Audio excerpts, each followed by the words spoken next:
سنخوض معاركنا معهم وسنمضي جموعا نردعهم ونعيد الحق المغتصب وبكل القوة ندفعهم وبكل القوة ندفعهم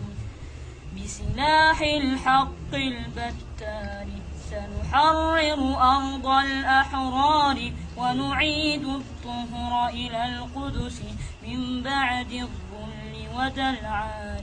من بعد الظل ودلعار سنخوض معاركنا معهم وسنمضي جموعا نردعهم ونعيد الحق المغتصب وبكل القوة ندفعهم وبكل القوة ندفعهم